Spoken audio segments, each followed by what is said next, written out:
Hey, what's up everyone, Matt here. So I was going through my old videos, just kind of seeing what videos I had done, trying to get ideas for new videos, and I realized that the last What's on My Phone video I did was in 2015, the beginning of 2015.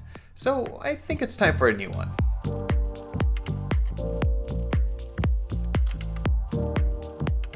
Okay, so right now my main phone is the iPhone 7 Plus.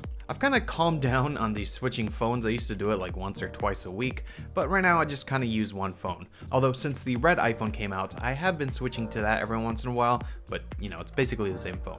So mine is the black 128GB model and I don't use a case on it.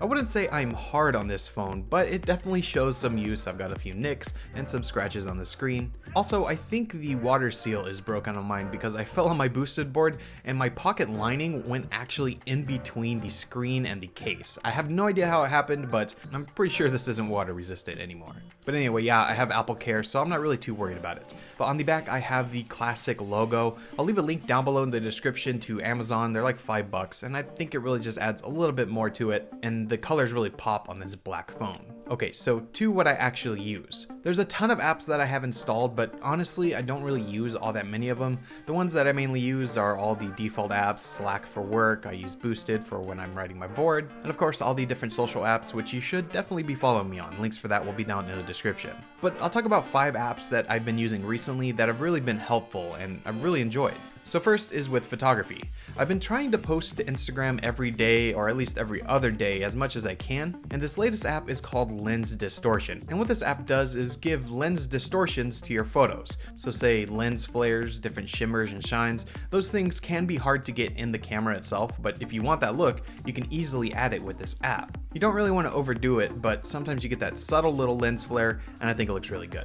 So next is a finance app called Every Dollar, and this is a budgeting tool. It's free and it is extremely helpful. If you've never set a budget for your month, I recommend doing this. Go download this app, it's free like I said, and just make your budget and you'll realize how much money you spend on useless stuff. You just cut that out and you realize at the end of the month you got so much money left over, it's crazy. But this is definitely an app that I love and I don't think I'm gonna go without making a budget anytime soon. Really, apps like this are very helpful. Another thing I do every day is listen to podcasts, and my app of choice for that right now is Overcast. I switched over from Pocket Cast just because it seemed Overcast was getting a little bit more attention from the developer, at least I felt, and there's a few features here and there that are just a little bit different than what you get on some other apps. Plus it has an Apple Watch app, and it works in CarPlay if your car has CarPlay, so it's more of a universal app that you can use in all the different places. Also, be sure to let me know down below in the comments what some of your favorite podcasts are. I'd love to see your recommendations. Another audio app is called Noisio. This one's a little interesting, but if you're like me, sometimes you don't want to be in complete silence, but you also don't want there to be music or say a TV show or something playing in the background, but you still want some noise. Well, this app is really good at that.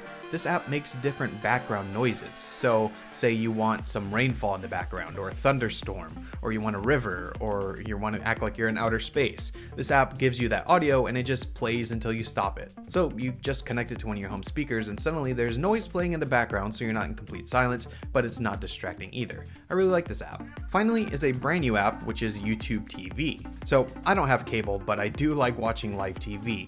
And for that, I've been using Sling, which it works pretty well and it has a really decent selection of channels. But when YouTube announced their service, of course I had to give it a try. And so far it is really great. It has live TV. The channel selection isn't great, but that'll get better over time. It's just a brand new app right now. But I think the interface is really good. It's much easier to navigate and it's very fast to play. But you also get a DVR feature, which you don't really get with the others. So if you want to watch something, you can just tell it to save it and you can watch it later. So this is your live TV and a DVR all built right in. And it's so far really good. It's a little expensive, around $40, so I wish that price was a little lower, but if they get more selection, this is definitely going to be a winner.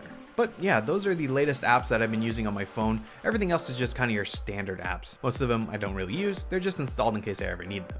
I hope you enjoyed this video. Be sure to let me know down below in the comments if there's any other videos like this you'd like me to make. I want to thank you all so much for watching. Again, my name is Matt, and I'll see you in my next video. See ya!